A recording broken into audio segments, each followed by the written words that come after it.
Nabangga na ng sasakyan, nagulungan pa ng truck. Ganyan ang doble disgrasyang inabot ng lalaking tumawid lang para bumili ng pandesal sa Antipolo. Dead on the spot ang biktima. Nasa frontline balitang yan si Nina Ompauco.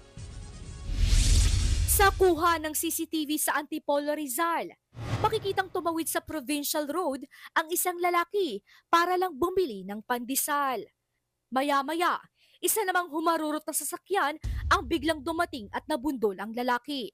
Tumilapon sa kabilang linya ang biktima. Sakto namang dumaan ang 16-wheeler. Ilang beses nagulungan ang biktima.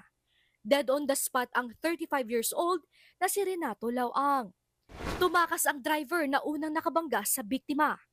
Habang sumuko naman ang driver ng 16-wheeler, pero pinalaya rin siya matapos makipag-areglo sa pamilya ng nasawi. Napatunayan din daw sa CCTV na mahirap na talagang maiwasan pa ng truck ang biktima. Ang tawag natin dyan is yung doctrine of last clear chance. May tinatawag tayo na blind spot kung saan pag ikaw ay isang driver, mayroong anggulo na hindi mo makikita. Nangako ang truck driver na sasagutin ang gastusin sa pagpapalibing kay Lauang. Naghihinagpis naman ang nauli ng misis ng biktima na buntis pa naman. Sana raw sumuko na ang driver na naunang nakabangga. Ang sakit. Anak pa ako.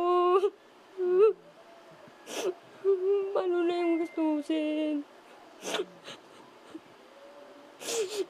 Sana yung nakabangga sa asawa ko. Magpakita na. Biglaan din po yung nangyari kasi kagabi kasama pa namin siya. Ngayon nakataon na siya. Hinahanap na rin ng Antipolo Police ang nang hit and run na driver. Maharap siya sa reklamong reckless imprudence resulting in homicide. Nagbabalita mula sa Frontline, Nina Ompauco, News 5. Mga kapatid, Jiggy Manikad po, iba na ang may alam at may pakialam sa panahon ngayon. Para sa konkreto, kumpleto at komprehensibong balitaan sa Frontline, mag-follow at mag-subscribe sa social media pages ng News 5.